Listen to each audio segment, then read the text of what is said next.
Welcome to the Planet OS guide for Duke. This guide I'm going to be doing on mobile, but it will, if you play on PC, totally fine. You'll still be able to use this guide. This guide's for if you're doing the Quest version, the Desert Treasure 2 during the Quest version of Duke, or if you're just trying to get some kills under your belt after the rematch with him. He is a lot more forgiving on the Quest version. He's a little bit harder, has a little bit more HP when you rematch him, so just keep that in mind. But we'll go ahead and get right into it here. We'll start talking about the gear and inventory real quick. Now, I always say go with what you got. This is not the definitive correct gear setup, or there's no one size fits all. There's plenty of options here.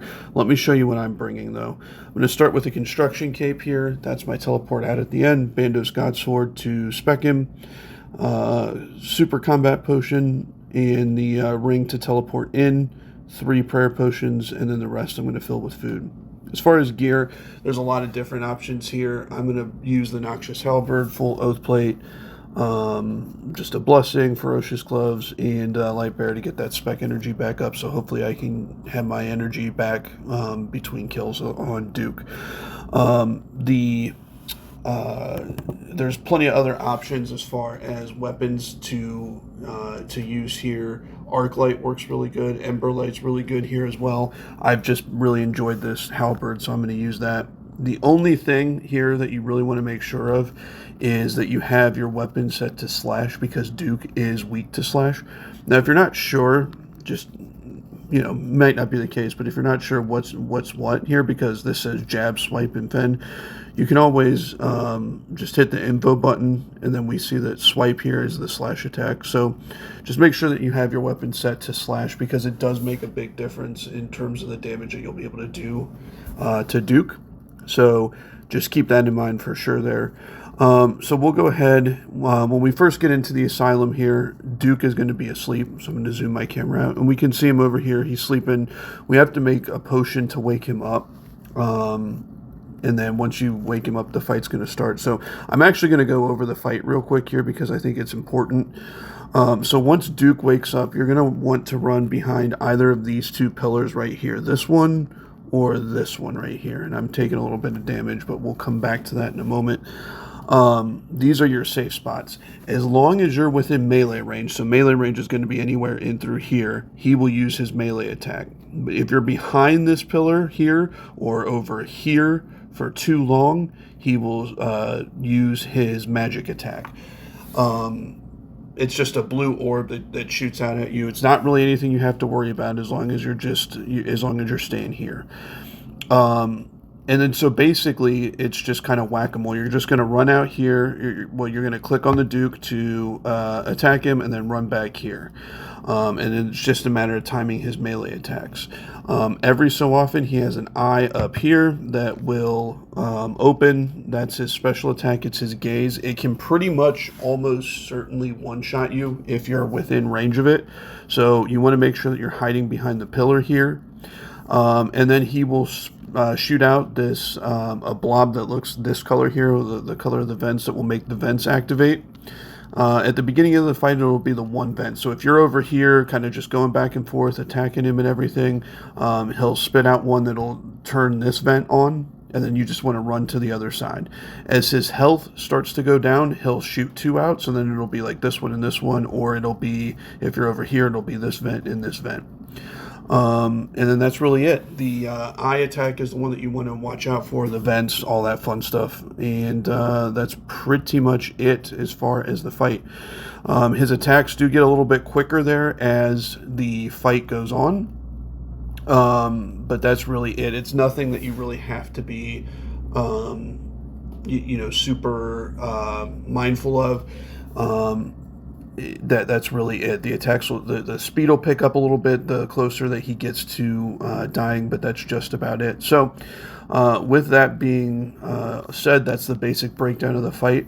We will go ahead and cover making the potion and everything that you have to be aware of as far as that goes next. All right, we're back. So, as I was saying earlier, Duke's asleep. We have to make the potions to kind of wake him up here. So, the first thing that you're going to want to do when you come in here is drop 5 inventory spaces of food. You don't have to worry. This is an instance area, so the food's not going to despawn on you. You can come back here and grab more food at any time, and you never have to worry about it despawning. So, then we're going to come over here, take a pickaxe, and then over here and take a pestle and mortar. Before we go ahead and get started here, I want to touch on the effects of the room and what everything can kind of do and damage you, and other things that may happen there. So as you could kind of see before there, the vents, as long as you're on the tile right next to them, you take damage and it will deal a little bit of prayer damage as well. And that's true for the fight with the Duke as well. Not something that you have to be super concerned with, but it is something to keep in mind there, just to keep an eye on your prayer points throughout the fight with Duke. Now, as we go up here, we see these shadows on the floor. You want to avoid those shadows. If you are on them for an extended period of time, when they despawn there, you will get stunned, and they deal between 10 to 15 damage, just enough to be annoying. We have to make it past these mini Dukes to get the ingredients for our potions here. It is worth taking a second to just kind of learn the order that they spawn. The order can change every time, and we want to just kind of avoid these shadowy tiles here. Now, you're safe, obviously right here, and then the first tile out here. Now, see, I got a shadow there, so I want to move. It's this third one right here. Out here, where if you're way out here for some reason, you'll get clocked. You don't want to get hit in the gaze. That can deal between 60 to 68 or 69 damage and stun you. And then if you happen to move or a shadow comes on there, it can really kill you. So you definitely want to make sure that you don't get caught in the eye gaze here. So let's go ahead and get over there. Again, take your time. Get comfortable with the order here. You're safe here. You're safe here. You can kind of see right before the eye opens, there's like a lot of chewing going on from the mouth. See, watch. You can kind of see there a little bit. Right before that eye open, the mouth kind of chews up a little bit. Now we want to pick the mushrooms here. I'm going to go ahead and pick 6. And then on the 6th one here, use the pestle and mortar on it. When you grind it up, it gives you 6 of the dust version of it. 6 dust. We need 6 of every ingredient to make the potion, to wake up the Duke. And then it's 2 potions to fully wake him up. So 2 potions per kill, 6 ingredients to the potion there. I usually make enough for 3 kills.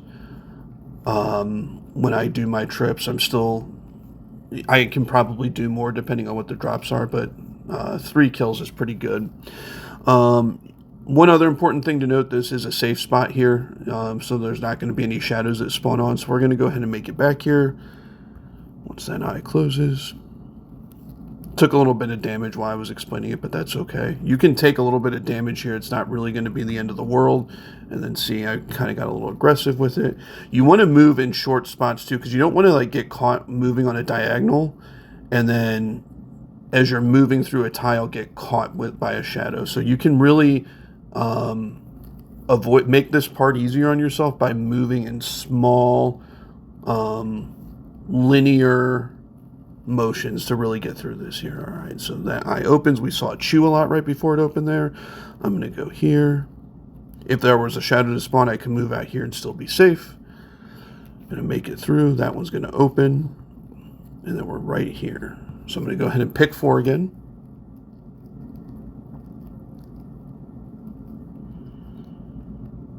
And then right when the 4th one goes, I just go ahead with my pestle and mortar. You don't have to do it. It can just save a little bit of time. All right, the eye shut.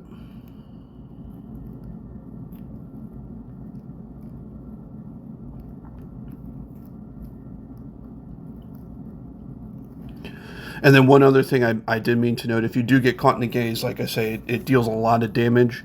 and it will freeze you, and it does take some prayer, and it's a not insignificant amount of prayer either. So that is something to be aware of. And then we just got to watch these vents here. The tile that the salt is on over here is safe. The vents are all kind of random, so I'm going to just go ahead and go.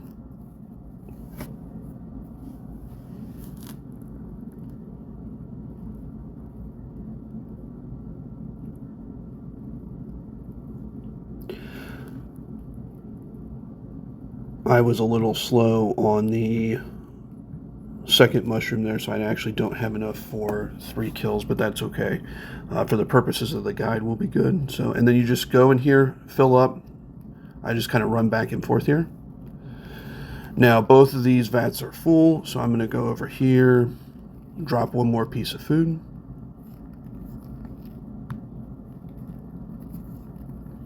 And then there's the potion. Like I say, we need 2 to wake him up per kill.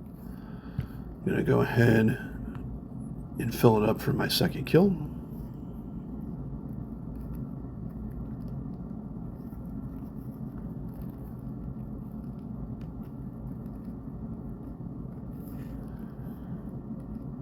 And we are good. So at this point, you can also drop your pestle and mortar in the pickaxe. And then come over here and pick up an extra couple pieces of food. Or you can leave the food there. I'm going to destroy those just because I don't need them. You can leave the food here. Totally fine. I still have one other piece of food here. I'm just going to go ahead and get set up for the kill here. I'm going to go ahead and equip my sword to spec him. It's time to go ahead and get started here. So I'm going to just run up. I'm going to drink a dose of the potion now. Use the potion on Duke, use the second potion on Duke, and then just run behind here. And then see, he immediately starts, that's his melee attack.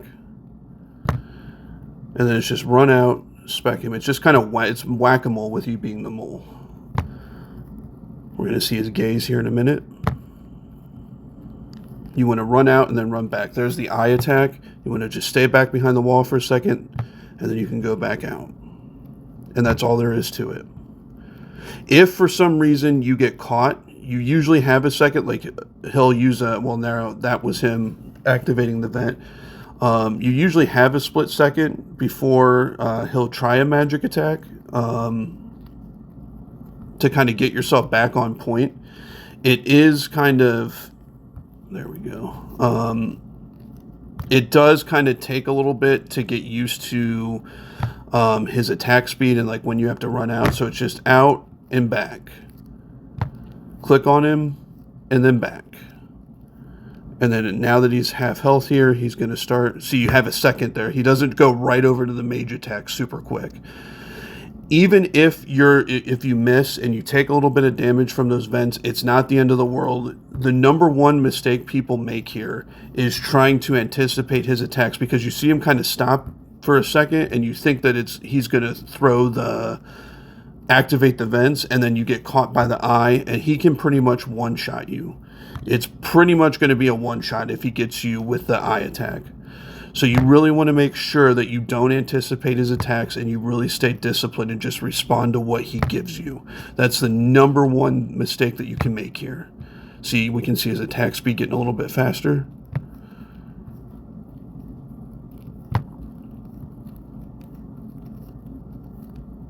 See, I'd rather take a little bit of damage there and not have to really worry about it, and then it's just out and back.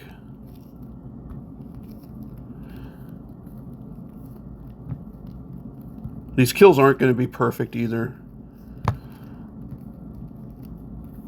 And that's all there is to it.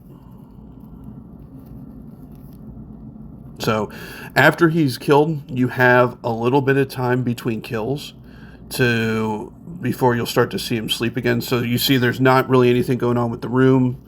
Now we see these vents can start activating again. So there's a little bit of time between kills where you can go ahead and heal up. As long as you stay in the room here, you'll keep the potions. If you were to teleport out for any reason, then you would lose the potions, and you'd have to go and get the ingredients to make the potions again.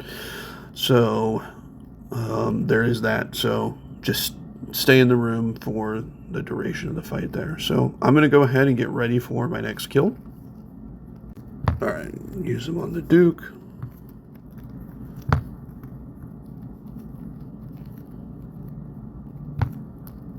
And see, we always want to be reacting to his attacks. You never want to try to anticipate, because you can get caught in that eye gaze real easily.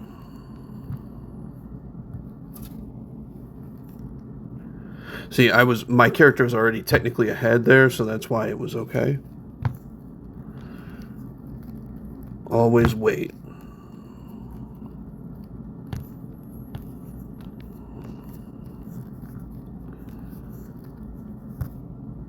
And you know when to kind of start the attack here. Usually when I see, like when you see the white start to form, you can go. I kind of wait until I see the slam start. Then out and back. Out and back. Always reacting. Wait till he gives a cue. We're safely behind the pillar. Let him attack.